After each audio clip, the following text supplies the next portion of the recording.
Bonjour Olivier, Bonjour. où est-ce qu'on se trouve ici? Alors, on est proche du cœur historique de Paris. Là-bas, vous avez le Jardin des Plantes, le Muséum d'histoire naturelle. Ici, vous avez la Grande Halle d'Austerlitz qui a été construite au milieu du 19e siècle.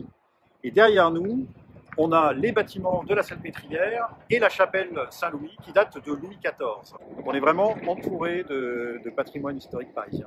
Et puis, au milieu de tout ça, ce grand terrain nu. Alors on sait que Paris est une des villes les plus minérales et les plus denses au monde, donc ce qu'on va faire ici c'est sûrement un grand jardin, quelque chose qui met en valeur tout le patrimoine qui nous entoure.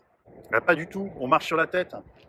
Ils vont faire un mur de 300 mètres de long et de 37 mètres de haut. 37 mètres de haut, c'est 2 fois la hauteur des immeubles qu'on voit en face. Donc ce mur gigantesque va écraser complètement par sa masse tout le patrimoine historique environnant. Et il va abriter un gigantesque centre d'affaires et un centre commercial grand comme 5 hypermarchés. Mais un centre commercial c'est pas mal comme idée, ça peut mettre un peu d'animation.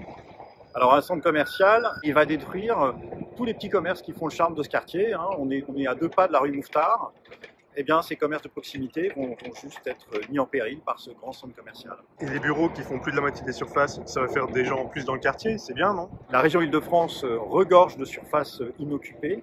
Donc les bureaux, ça va surtout être un énorme sinistre financier pour le promoteur. Alors vous me direz, oui, bah, tant pis pour lui.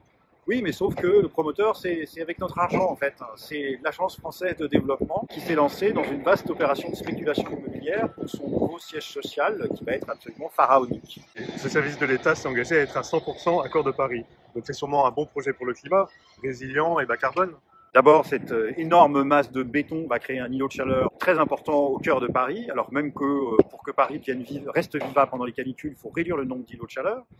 Et puis, il n'y a même pas eu de bilan carbone, c'est un projet à 1 milliard d'euros, il n'y a pas de bilan carbone, comme si c'était pas important. Et est-ce que c'est pas trop tard pour empêcher tout ça? Non, il n'est pas trop tard pour empêcher cette folie.